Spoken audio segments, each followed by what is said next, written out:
আজ আমাকে কথা বলতেই হবে ইনশাআল্লাহ, কারণ আগামীতে আবার আপনাদের সাথে দেখা হবে কিনা আমি জানি না। কথা বলতেই হবে। বসেন, কেউ দাঁড়িয়ে থাকবেন না। আমি দেখতে পাচ্ছি বাংলাদেশের ভাগ্য আকাশে উত্তর গগনে কালো মেঘ জমা হয়েছে, ঝড়ের পূর্বাভাস লক্ষ্য করছি। যদি মোকাবেলা করতে না পারেন সক্ষম ভাবে, এমন অন্ধকার গাঢ় কালো অমাবস্যার রাত আসতে পারে যার সুবে সাদেক হওয়া অসম্ভব। সুতরাং আপনারা কি কাপুরুষের মতো কাফের মুশরিকদের গোলামি করে মরতে চান?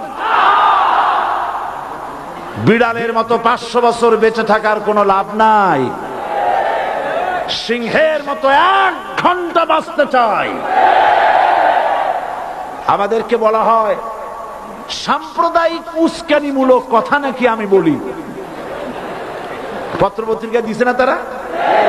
সাম্প্রদায়িক উস্কানি কথা, সাম্প্রদায়িক উস্কানিমূলক কথা বলি।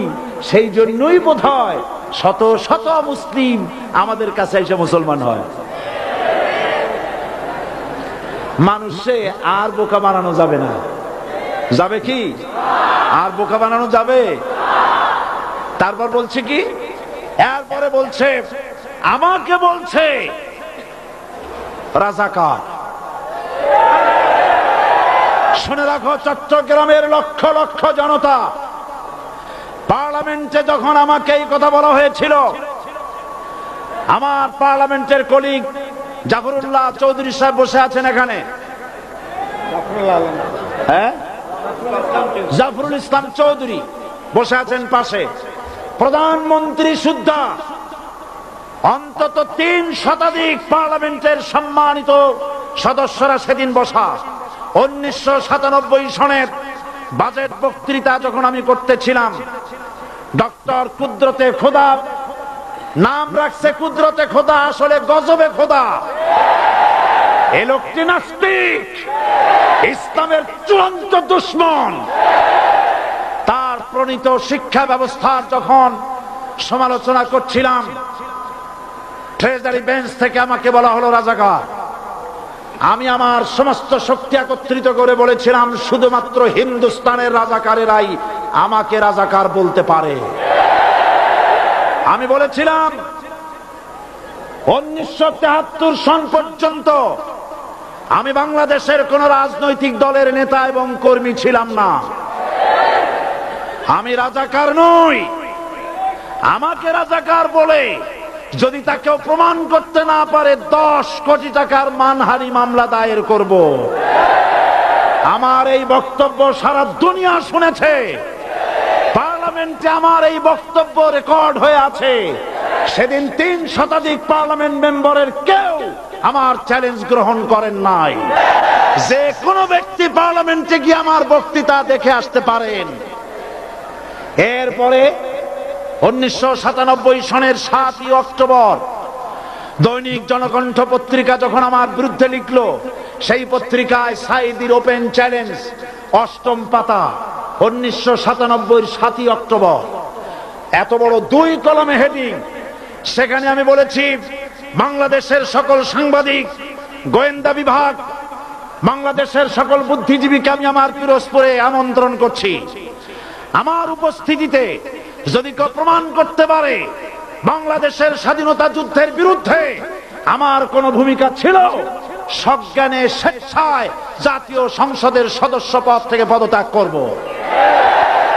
3 বছর পার হয়ে গেছে, আজ পর্যন্ত কেউ এই চ্যালেঞ্জের মোকাবেলা করে নাই। সুতরাং আমাকে যারা রাজাকার বলবে তারা পিতৃ পরিচয়হীন অবৈধ সন্তান।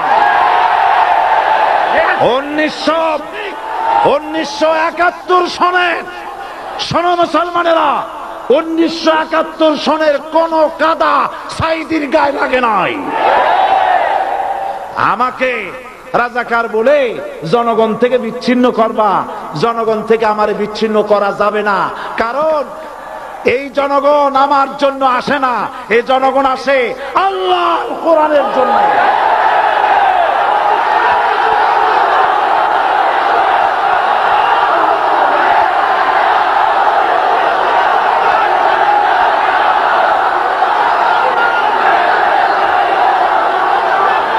আজকে আর যারা ইসলামের কথা বলে, যারা ইসলামের কথা বলে তারাই রাজাকার, তারাই মৌলবাদী। মৌলবাদী বললে আমরা অসন্তুষ্ট হই না, কারণ মৌলবাদী শব্দটা আসছে মূল থেকে। মৌল শব্দ এসেছে মূল থেকে। মূলবাদী তার মানে যারা মূলে আছে। মূল হলো কোরআন, মূল হলো হাদিস, মূল হলেন আল্লাহ, মূল হলেন আল্লাহ রসুল। আমরা আছি মূলে। এখন বলেন তো মূলের শক্তি বেশি না আগার শক্তি বেশি? আমাদের যারা মৌলবাদী বলে ওরা হলো আগাবাদী। মূলে আছে কত কোটি? 12 কোটি। মূলে আছে কত কোটি? আর আমাদের যারা মৌলবাদী বলে ওই থাকো গাছের আগায়, আমরা মূলে। লাফালাফি বেশি করবা না, 12 কোটিতে গাছের গোড়া আসতে নানা দেবে, মামু বাড়ি দিল্লি গিয়ে পড়বা, বাংলার জমিনে জায়গা হবে না। এ কথা বিশ্বাস করো। বাংলাদেশের মুসলমানদের শরীরে এক বিন্দু রক্ত থাকতে শয়তানের তৈরি করা ধর্ম নিরপেক্ষ মতবাদ বাংলার জমিনে কায়েম হতে দেওয়া হবে না, হবে না।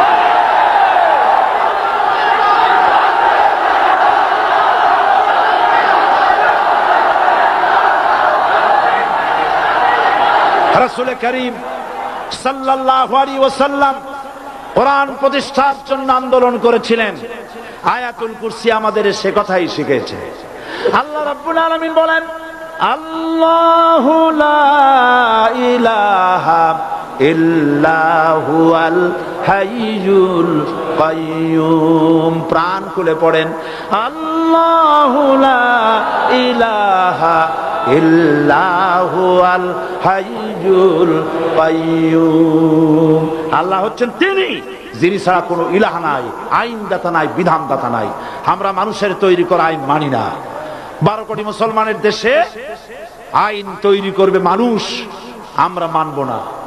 পার্লামেন্টে তৈরি হতে হবে কোরআন দিয়ে, পার্লামেন্টে আইন তৈরি হতে হবে কোরআন দিয়ে। সুতরাং ভয় যতই পান আর যতই ষড়যন্ত্র করেন, 4 দল যখন একত্রিত হয়েছে, ঐক্যবদ্ধ থাকবে, সরকার ঐক্যবদ্ধভাবে গঠন হবে, নির্বাচন ঐক্যবদ্ধভাবে হবে এবং কোরআন হবে, আল কোরআনের পার্লামেন্ট হবে বাংলাদেশে।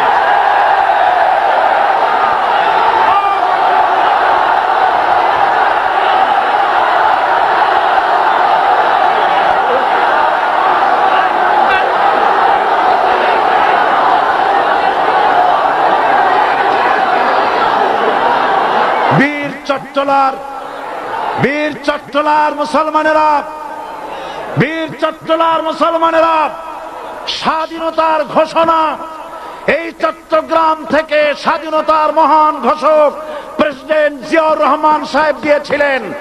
এই চট্টগ্রাম থেকেই ইসলামী রাষ্ট্রের ঘোষণা হবে।